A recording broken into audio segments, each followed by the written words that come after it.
Hello and welcome to your final week for the creative ad. I love this project because it really shows off students' creativity unlike any other project. Last week, we discussed the project minimum expectations and went over some great student examples. So please feel welcome to reference that video again if needed. For your due dates this week, you first have your critiques and critique report due. And for the second due date, you'll be turning in your final creative ads and your project report. For the critiques, these are just like our last ones. I do want to remind you of some requirements that I often see some students miss. First, you need to participate on at least 3 different days.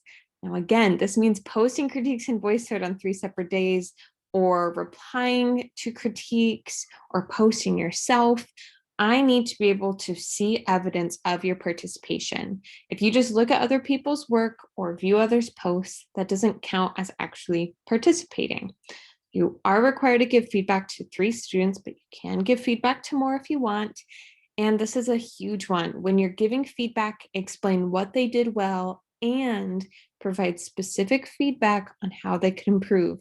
This is the biggest place where I see points missed. And finally, fill out your critique report in full and submit it as a PDF when you're finished. I don't want you guys to miss points just for submitting it incorrectly. Those are easy points for you to get.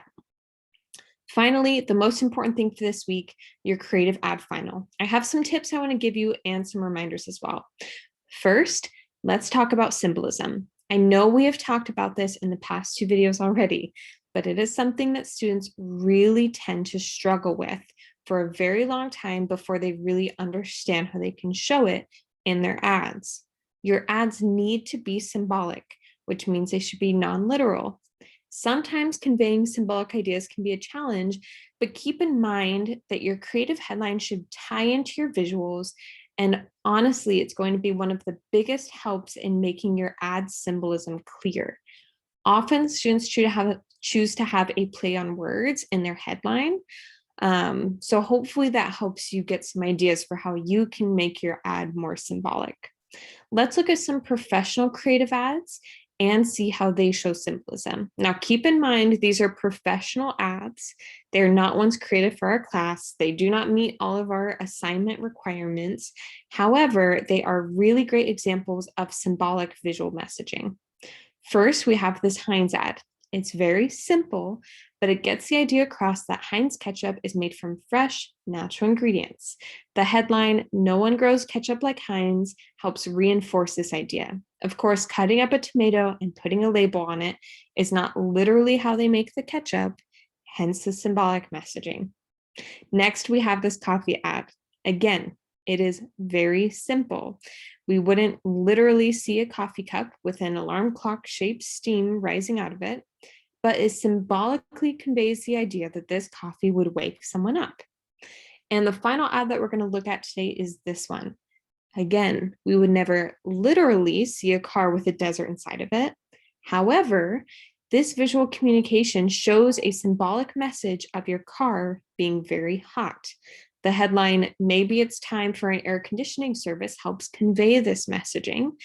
And what's really powerful with symbolic messaging and advertising is its power to interest people.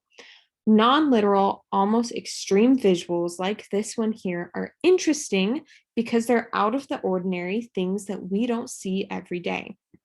Now let's quickly go over some requirements where I often see students miss points. First, some students only submit 1 ad. Now you need to have 2 ads.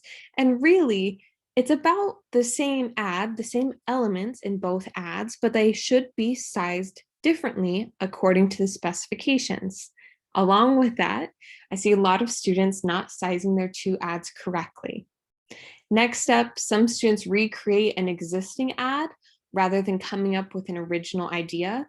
Let's say you did an ad for air fresheners and you just copied the same thing that Glade already does for their ads. That is not allowed. It has to be your own original idea and work. You also need to make sure that you meet all of the written content requirements. Those are easy points to get that text in, so make sure you get it. And of course, literal messaging, that is something that a lot of students miss points for. A lot of students don't have that symbolism, which means they do miss points. And finally, your two images need to be blended together. I talked about this in last week's video.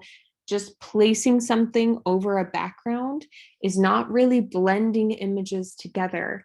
As we look at these examples, we can see how they've blended together a picture of the desert with a picture of the inside of a car.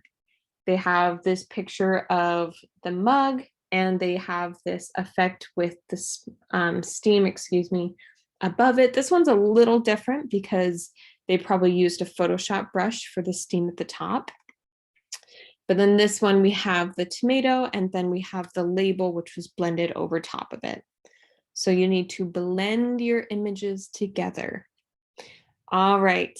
And before you submit, as always, finish part 2 of your project report. And of course, fix any mistakes you had in part 1. Double check your project, make sure you've met requirements, and export your finished project and your project report as PDFs and upload your 2 PDFs to the assignment. More than likely, you'll probably have 3 PDFs because most students export their 2 ads separately. So you should definitely submit both of your ads sized correctly and your project report. Now, as always, please feel welcome to email me or message me in Canvas with any questions you have. This also is a great week to meet with a tutor if that is a possibility for you and if you feel like you need a lot of one-on-one help. But I'm also a great resource for any questions or any issues you're having. Keep up the great work. We're almost there.